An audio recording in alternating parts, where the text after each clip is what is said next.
नमस्कार दोस्तों, संभव क्लासेज में एक बार फिर आपका स्वागत। मैं हूं आपका दोस्त जी आर चौधरी और मैं फिर हाजिर हूं एक महत्वपूर्ण टॉपिक, एक महत्वपूर्ण बिंदु लेकर। हम पढ़ रहे थे एम लक्ष्मीकांत की इंडियन पॉलिटी का हम जिक्र देख रहे थे, इंडियन पॉलिटी को हम समझ रहे थे और इसमें चैप्टर नंबर जो 6 था उसमें मूल अधिकारों से संबंधित जो भारतीय संविधान का भाग 3 है उसको हम पढ़ते जा रहे थे। इसी श्रृंखला में अब 2 मूल अधिकार और बचे हैं। 4 मूल अधिकारों की हमने चर्चा कर ली है। समानता के अधिकार की हमने चर्चा कर ली, स्वतंत्रता के अधिकार की चर्चा कर ली, शोषण के विरुद्ध अधिकार की चर्चा कर ली, धार्मिक स्वतंत्रता की हमने बात की। 4 मूल अधिकार पढ़े। अब 2 मूल अधिकार और है। एक है संस्कृति और शिक्षा संबंधी अधिकार जिसका जिक्र इस वीडियो में हम करेंगे और एक है अंतिम जो संवैधानिक उपचारों का अधिकार है वो नेक्स्ट वीडियो में इसकी चर्चा हम करेंगे। काफी महत्वपूर्ण रहने वाला है। अब हम पढ़ेंगे संस्कृति और शिक्षा का अधिकार जो आर्टिकल 29 और 30 है उसको हम डिटेल से बारीकी से सरल भाषा में एकदम अपनी भाषा में समझने की कोशिश करेंगे कि आखिर आर्टिकल 29 और आर्टिकल 30 में है क्या। नाम से पता चल रहा है ये जो मूल अधिकार है संस्कृति और शिक्षा संबंधी मूल अधिकार ये 2 अनुच्छेदों में विभक्त है। आर्टिकल 29 में शिक्षा और संस्कृति से संबंधित अधिकार और आर्टिकल 30 में भी इसका जिक्र है। तो आखिर आर्टिकल 29 और 30 का सरल भाषा में जो हमारे समझ में आ जाए, आसान भाषा में, इसको हम पढ़ेंगे। छोटा सा वीडियो रहने वाला है, मजा आने वाला है, तो वीडियो में अंत तक बने रहो। और जितने भी नए देखने वाले हैं, जो अपने परिवार से जुड़ने वाले हैं संभव क्लासेस से, वो जल्दी से चैनल को सब्सक्राइब कर ले और साथ ही बेल आइकन पे ऑल सेलेक्ट जरूर कर ले ताकि जब भी मेरा वीडियो आए सबसे पहले आपको मिले।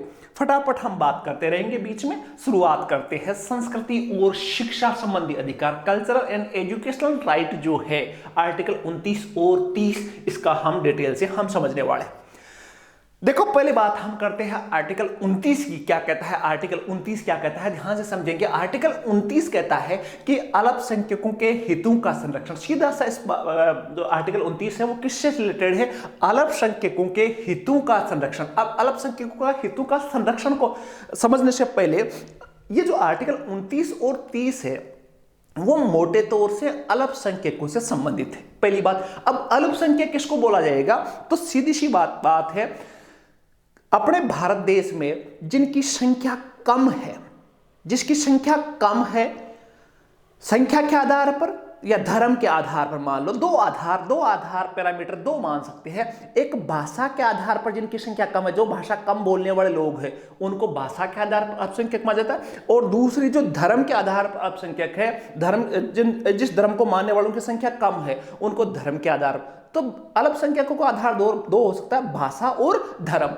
अब देखो, जैसे हमारे देश में सिख है, ईसाई है, जैन है, बौद्ध है, पारसी है, मुस्लिम है, तो इनको अल्पसंख्यकों का दर्जा मिला हुआ है। तो इस जो आर्टिकल 29 और 30 है वो इनसे संबंधित। 29 क्या कहता है? अल्पसंख्यकों के हितों का संरक्षण। अल्पसंख्यक जो है उनके हितों की भलाई करनी है, आर्टिकल 29 ये कहता है। क्या कहता है आर्टिकल 29 के एक शब्द को हम समझेंगे। आर्टिकल 29 एक जो कहता है वो ये कहता है कि भारत के राज्य क्षेत्र या उसके किसी भाग में रहने वाले नागरिकों के किसी भी अनुभाग को अपनी विशेष बोली, भाषा, लिपि या संस्कृति है उसे संरक्षित करने का अधिकार। आर्टिकल 29 में कहा गया है कि ऐसा सेक्शन, ऐसा अनुभाग का मतलब जो अल्पसंख्यकों का ग्रुप है। अनुभाग का समझना, पहले जो सेक्शन बोला गया ना, अनुभाग का मतलब है वो ग्रुप जो स्वयं को से भाषा, लिपि, संस्कृति, धर्म के आधार पर अल्पसंख्यक है, उसको अपनी भाषा, अपनी संस्कृति, अपनी लिपि और अपनी बोली को बचाए रखने का अधिकार देता है आर्टिकल 29। कहने का मतलब है कि जैसे भारत में हिंदी बोली जाती है, अब वहां कोई फारसी बोलता है तो उसको भारत में ये आर्टिकल 29 ही अधिकार देता है कि आप यहां फारसी भाषा में आराम से बोल सकते हो, आप अपनी भाषा बच्चों को बता सकते हो, अपने बच्चों। ये आर्टिकल जो 29 है वो इसलिए है कि अल्पसंख्यक है अपने धर्म, अपनी संस्कृति, अपनी भाषा, अपनी लिपि को बचाए रख सके। देखो, जब भी भारत आजाद हुआ था तब ये माना गया कि भारत में कोई मेजोरिटी जो बहुसंख्यक है उसकी वजह से अल्पसंख्यकों के साथ कोई अन्याय नहीं होने दिया जाएगा, आप निश्चिंत होकर रहिए, ये बात कही गई थी उस समय। तो इसीलिए आर्टिकल 29 में कहा गया कि जो भी अल्पसंख्यक है वो अपनी भाषा को का इस्तेमाल यहां कर सकते हैं, अपनी लिपि का इस्तेमाल यहां कर सकते हैं, अपनी संस्कृति जो रहन सहन है, खान पान है, वेशभूषा है, उसको पहन सकते हैं। तो ये है अल्पसंख्यकों के लिए, ठीक है। तो वो अपनी बोली, भाषा, लिपि और संस्कृति को संरक्षित करने का अधिकार उनके पास है, ये आर्टिकल 29 कहता है।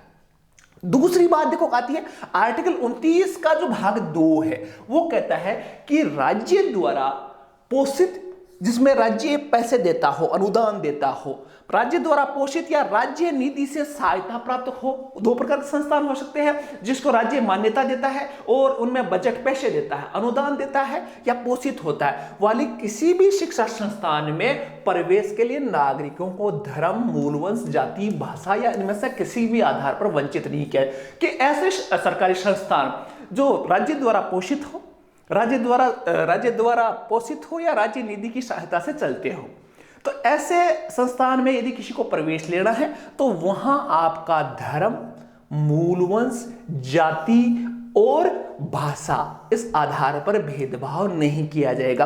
कहने का मतलब है, जैसे मान लो एग्जांपल मैंने दिया कि सरकारी स्कूल में किसी बच्चे को एडमिशन लेना है, कोई बच्चा फारसी है, बौद्ध धर्म का मान लो आप, बौद्ध धर्म का मानने वाला, तो उसको उस धर्म के आधार पर उस शिक्षण संस्थान में प्रवेश लेने से नहीं रोका जा सकता। आर्टिकल 29(2), ठीक है। 29(1) तो क्या कहता है, संस्कृति बचा सकते हो, अपनी भाषा बचा सकते हो, लिपि बचा सकते हो।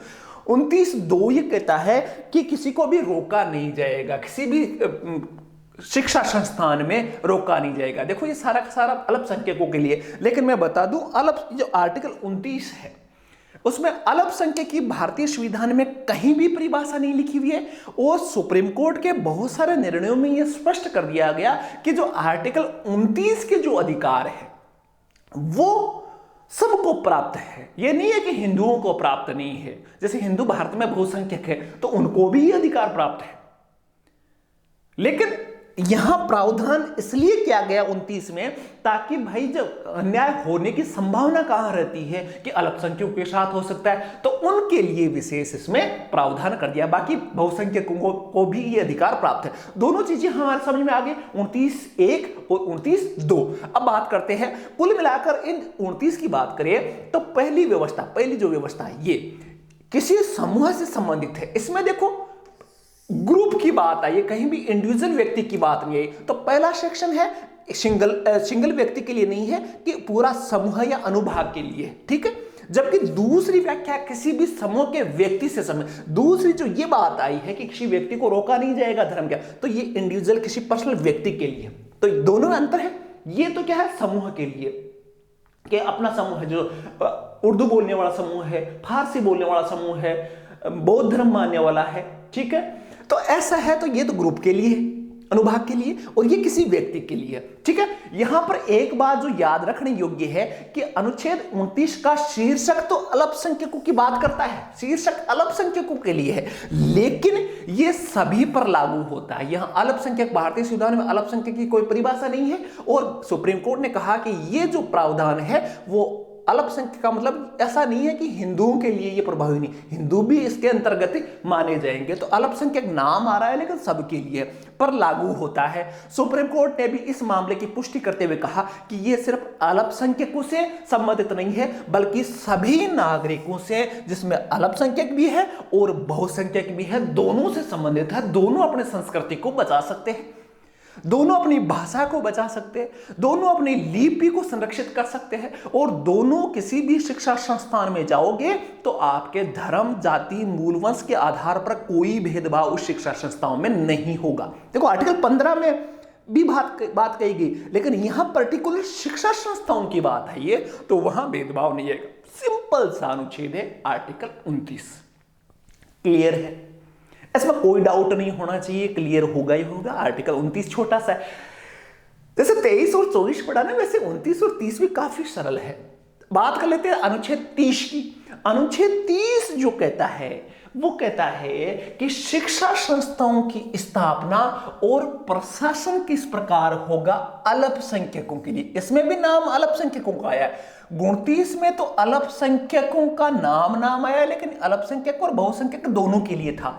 लेकिन आर्टिकल 30 जो है वो केवल और केवल अल्पसंख्यकों के लिए है। और अल्पसंख्यकों के लिए भी क्या प्रावधान किया गया है कि वो किस प्रकार अपने संस्थान, शिक्षा संस्थान स्थापित कर सकते हैं और किस प्रकार उनका प्रशासन या मैनेजमेंट कर सकते हैं, ये कहता है आर्टिकल 30। क्या कहता है, एक एक शब्द को सुन लेते हैं। यह अनुच्छेद पूरी तरफ से अल्पसंख्यकों को समर्पित है। पहली बात मैंने अभी बताई कि 29 तो सबके लिए है, अल्पसंख्यक बहुसंख्यक, नाम आया अल्पसंख्यक लेकिन अल्पसंख्यक के लिए भी है और बहुसंख्यक के लिए, लेकिन आर्टिकल 30 केवल और केवल अल्पसंख्यकों के लिए। ठीक है, इसमें क्या क्या प्रावधान है ध्यान से देखना स्क्रीन पे और समझाओगे आप। पहली जो बात आई है अनुच्छेद 30 में, यह कहता है कि धर्म या भाषा पर आधारित सभी अल्पसंख्यक वर्गों को अपनी रुचि की शिक्षा संस्थाओं की स्थापना और प्रशासन का अधिकार होगा। कि कोई भी धर्म के आधार पर अल्पसंख्यक हो सकता है और कोई भी भाषा के आधार, मैंने कहा था अल्पसंख्यक के दो ही पैरामीटर है, या तो भाषा या धर्म। यदि कोई धर्म के आधार पर अल्पसंख्यक है या कोई भाषा के आधार पर अल्पसंख्यक है, तो वो क्या कर सकता है, अपनी रुचि की शिक्षा संस्थाओं की स्थापना कर सकता है और साथ ही उनको चलाने के लिए प्रशासन भी बना सकता है। दोनों बातें, स्थापना भी कर सकता है और उनको शिक्षण संस्थान चलाने के लिए प्रशासन, उसमें अधिकारी कैसे मान्यता प्राप्त होगी, कैसे चलेगा, कैसे कर्मचारी होगा, कैसे तनख्वाह मिलेगी, उनके नियम कायदे, उन सबको मिलाकर बोलते हैं प्रशासन। तो शिक्षण संस्थाओं की स्थापना भी कर सकते हैं और उनका प्रशासन भी बना सकते हैं। यह आर्टिकल 29 का भाग 1 कहता है। ठीक है, आर्टिकल 30 का ये जो प्रावधान था भाषा वाला जो शिक्षण संस्थाओं का, ऐसा प्रावधान इसलिए किया गया कि ताकि वे अपनी जो अल्पसंख्यक है, चाहे भाषा के आधार पर हो चाहे धर्म के आधार पर हो, वो अपनी संस्कृति, साहित्य, कला, परंपरा और अपनी मान्यताएं और अपने दर्शन को एक पीढ़ी से दूसरी पीढ़ी में हस्तांतरित कर सके।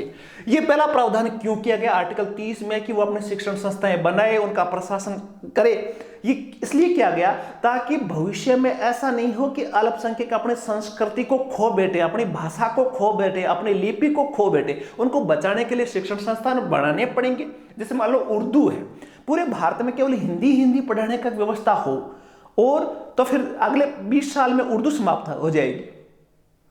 ठीक है, तो भाई साहब इनके लिए सरकार नहीं तो कम से कम कोई धार्मिक संस्था है वो उनकी स्थापना कर सकती है, उनका प्रबंधन कर सकती है। ये आर्टिकल 30 कहता है।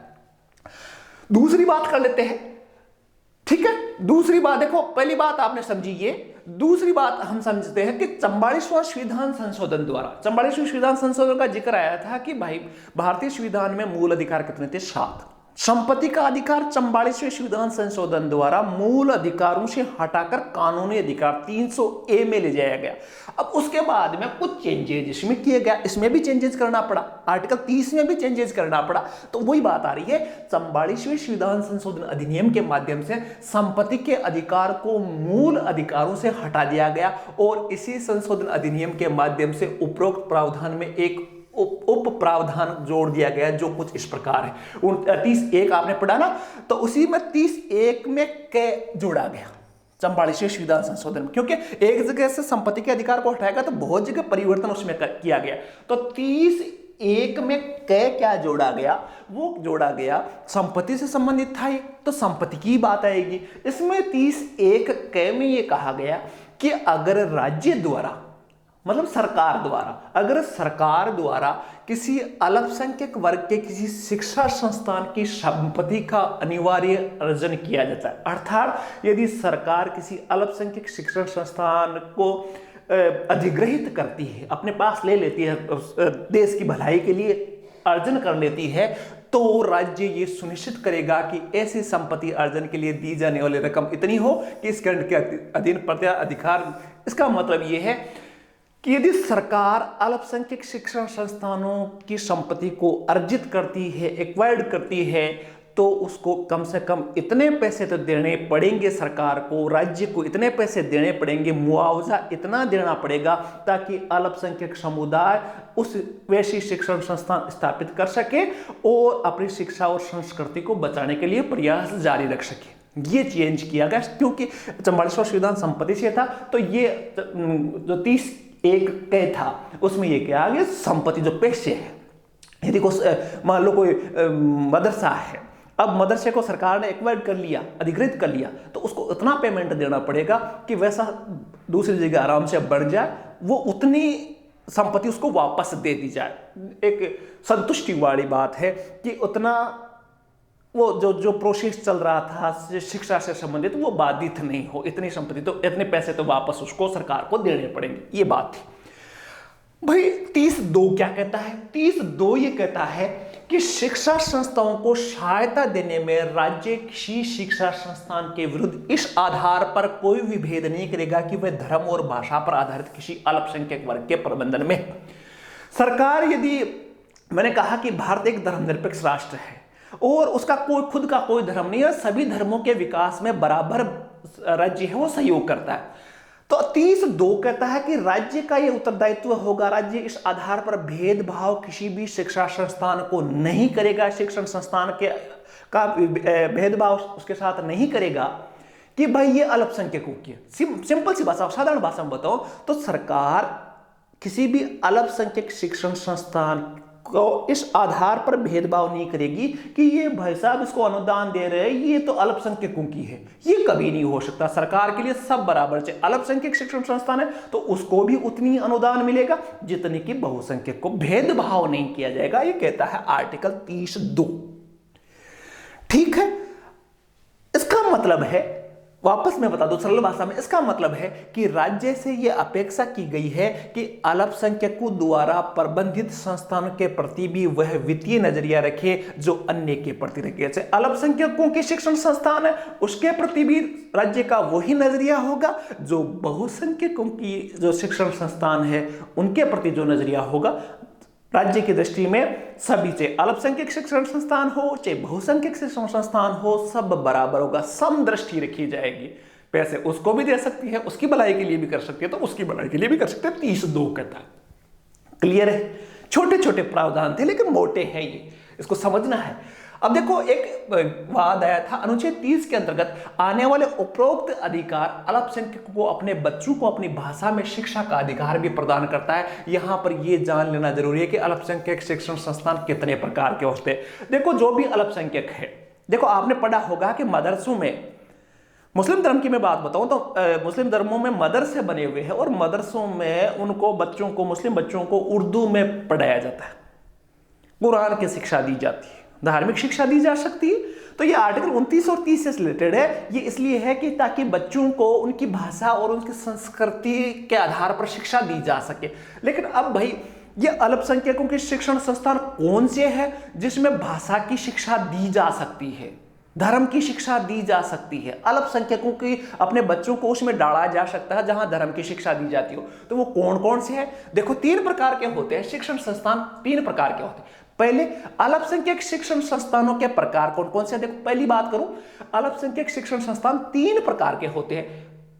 ठीक है, पहली बात करूं तो राज्य से आर्थिक सहायता और मान्यता। पहला प्रकार का होता है कि राज्य आर्थिक सहायता दे और राज्य उनको मान्यता प्रदान करे, ऐसे शिक्षण संस्थान हो सकते हैं। दूसरे, ऐसे संस्थान जो राज्य से मान्यता तो लेते हैं लेकिन आर्थिक सहायता नहीं लेते। और तीसरे प्रकार के ऐसे संस्थान होते हैं जो राज्य से न तो आर्थिक सहायता लेते हैं और न ही मान्यता लेते। 3 प्रकार के संस्थान हो सकते हैं भाई। एक तो राज्य द्वारा मान्यता प्राप्त और एक अनुदान मिलता हो, पहली बात। दूसरा कि मान्यता तो लेते हैं, अनुदान नहीं लेते। तीसरा, न अनुदान लेते हैं न मान्यता लेते हैं। 3 प्रकार के शिक्षण संस्थान हो सकते हैं। अब देखो, इसमें कहा गया जो भी शिक्षण संस्थान राज्य से आर्थिक सहायता या फिर मान्यता लेते हो या फिर दोनों ही लेते हो तो उनमें शिक्षण और कार्य और तमाम तरह के कार्य राज्य के अनुसार ही होंगे।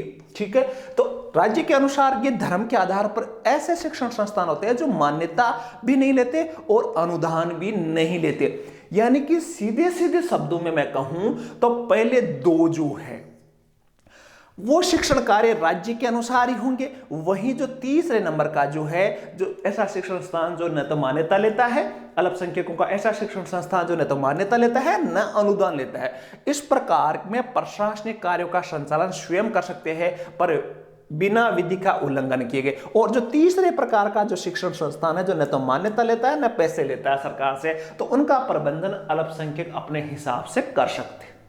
ठीक है, बात मैं थोड़ी सी और बढ़ाता हूं। एक केस आया था जिसका नाम था secretary of Malankara Catholic college case. 2006 में एक सुप्रीम कोर्ट में मामला आया था। इस केस के माध्यम से सुप्रीम कोर्ट ने अल्पसंख्यक शैक्षिक संस्थाओं की स्थापना और प्रशासन के संबंध में कुछ निर्देश जारी किए कि अल्पसंख्यकों का कौन सी शिक्षण संस्थाओं का प्रशासन की बात जो आती है आर्टिकल 30 में, वो क्या क्या हो सकता है। ये केस आया था 2006 में। क्या बात कही सुप्रीम कोर्ट ने? सुप्रीम कोर्ट ने कहा कि अल्पसंख्यक शैक्षिक संस्थाओं की स्थापना और प्रशासन के अधिकार के अंतर्गत निम्नलिखित अधिकार शामिल है। जो अल्पसंख्यकों के शैक्षणिक संस्थाओं की स्थापना और प्रशासन की जो बात आर्टिकल 30 करता है, उसके अंतर्गत क्या क्या बातें आती है, ध्यान से समझना। पहली बात आती है कि अपना शासी निकाय चुनने का अधिकार, जिससे संस्थाओं पर भरोसा हो कि वह संस्थानों का भली भांति से चला सकेगा। इसमें सुप्रीम कोर्ट ने कहा कि जो भी माइनॉरिटीज की एजुकेशन संस्थान है, वो अपना कोई मैनेजमेंट निकाय चुन सकती है। मैनेजमेंट निकाय चुन सकती है का मतलब है कि कोई शिक्षण संस्थान बना तो उसको मान्यता देने के लिए, उसको चलाने के लिए, उसका नियम कायदे के लिए एक शासी निकाय वो बना सकता है। और सुप्रीम कोर्ट ने कहा कि यह शासी निकाय इसलिए बनाया जाना चाहिए ताकि लोगों में विश्वास रहे। भाई किसी को मान्यता प्राप्त नहीं, सरकार से नहीं ली, लेकिन उसको ऐसी बॉडी होनी चाहिए जो उसको नियंत्रित करे।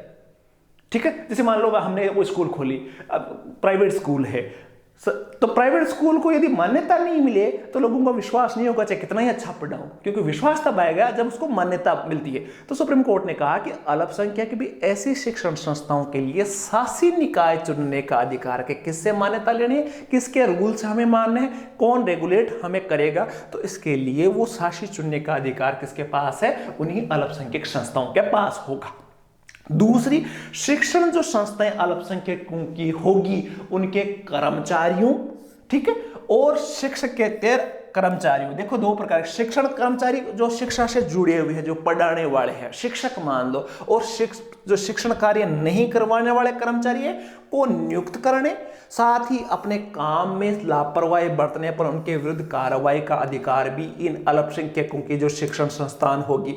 अर्थात जैसे कोई ऐसी माइनॉरिटी की शिक्षा संस्थान है तो सुप्रीम कोर्ट ने कहा कि उसके पास ये अधिकार है कि वो टीचर्स की नियुक्ति कर सकता है, दूसरे स्टाफ की नियुक्ति कर सकता है, और यदि उन्होंने ढंग से काम नहीं किया तो उनको बर्खास्त करने का अधिकार भी उस शिक्षण संस्थान के पास रहेगा। ठीक है, नहीं समझने वाली कोई बात है नहीं। अपनी पसंद के योग्य विद्यार्थियों को प्रवेश दिलाने और एक सुसंगत शुल्क ढांचा स्थापित करने का, उन अल्पसंख्यक संस्थानों को, शिक्षण संस्थाओं को कुछ फीस लेने का अधिकार भी होगा, और साथ ही योग्य विद्यार्थियों का कि कईयों को मना भी को कर सकते हैं कि आप योग्य नहीं हो तो आपका प्रवेश नहीं दिया जाएगा, और योग्यता भी उसकी इंटरव्यू हो सकता है उनमें। सरकारी स्कूलों में नहीं हो सकता लेकिन वहां हो सकता है। तो योग्य विद्यार्थियों के प्रवेश दिलाने और सुसंगत शुल्क ढांचा। सुसंगत का मतलब है कि उन पर सरकार का नियंत्रण हो सकता है। यदि उनकी फीस जैसे अनलिमिटेड कर दी जाए, व्यवस्थित नहीं हो, विधि के अनुसार नहीं हो, तो सरकार उन पर नियंत्रण स्थापित कर सकती है, चाहे मान्यता नहीं ले, चाहे उनसे अनुदान नहीं ले तो भी। लेकिन फिर भी उनको कुछ रियायतें दी गई है। अपनी संपदा और परिसंपत्तियों का संस्था के हित में उपयोग, उन अल्पसंख्यक संस्थाओं को, शिक्षण संस्थाओं को, उनके पास जितने भी इनकम सोर्स है, जितने भी अर्निंग है, उन अर्निंग का वो उस शिक्षण संस्थान में इस्तेमाल भी कर सकती है। ये कहता है 2006 का जो केस था उसमें सुप्रीम कोर्ट का डिसीजन आया। अब देखो और क्या कहता है, अल्पसंख्यक शैक्षिक संस्थानों की स्थापना और प्रशासन का अधिकार संपूर्ण या अबाध नहीं है। एक और बात मैंने कहा कि आर्टिकल जो 30 है, 30 क्या कहता है कि शैक्षिक संस्थानों की स्थापना की जा सकती है और उसका प्रशासन भी चलाया जा सकता है। तो ये अबाध नहीं है, इस पर कंट्रोल हो सकता है। देखो कब होता है, यानी कि कुप्रबंधन की, जैसे कोई शिक्षण संस्थान अल्पसंख्यकों का है, वो प्रबंधन का अधिकार तो उनके पास है, ठीक है, उनकी स्थापना भी उन्होंने कर ली, लेकिन वहां ये मान लो कुप्रबंधन पैदा हो गया, ठीक है, या एकाडमिक उत्कृष्टता के मानदंडों को पूरा न करने की स्थिति में, कि एकाडमिक जो उनके लक्ष्य थे शिक्षा के वो पूरे नहीं कर रहे, भ्रष्टाचार आ गया उसमें, तो ऐसी स्थिति में उसके प्रशासन को नियंत्रित सरकार द्वारा किया जा सकता है, राज्य द्वारा नियम उनके लिए बनाए जा सकते हैं। तो अर्थात पूरी तरह ये नहीं है कि अल्पसंख्यक जो चाहे वैसा करे। युक्ति युक्त प्रतिबंध, इसमें भी आर्टिकल 29 में बात की ना युक्ति युक्त प्रतिबंध, लेकिन युक्ति युक्त कौन सी युक्ति? कुप्रबंधन और साथ में अकादमिक उत्कृष्टता के मापदंड पूरे नहीं करे तो ऐसी स्थिति में राज्य उसको नियंत्रित कर सकता है, कुछ कानून नियम बना सकते हैं। तो ये था आर्टिकल 29 और आर्टिकल 30। अगले वीडियो में देखेंगे जो मोस्ट वीडियो आने वाला है, इसलिए मैं कह रहा था बेल आइकन सब्सक्राइब करते ही बेल आइकन जरूर दबा लेना। अगला जो वीडियो होगा वो संवैधानिक उपचारों का अधिकार होगा, आर्टिकल 32। ठीक है, 29 और 30 पढ़ा, 31 क्यों नहीं पढ़ रहे हैं? आप सबको पता है कि 31वां संपत्ति का मूल अधिकार था जिसको हटा दिया गया और उसको कहां डाल दिया गया? कानूनी अधिकार में, तो उसका अलग से देखेंगे। लेकिन जल्दी ही हम 32 जो आर्टिकल 32 संवैधानिक उपचारों का अधिकार लेकर वो आएंगे। जल्दी से बेल आइकन प्रेस कर ले, कमेंट करके मुझे बताना वीडियो कैसा रहा। एक नए वीडियो के साथ हम जल्द मिलेंगे, तब तक के लिए धन्यवाद। जय हिंद, स्वस्थ रहे, खुश रहिए।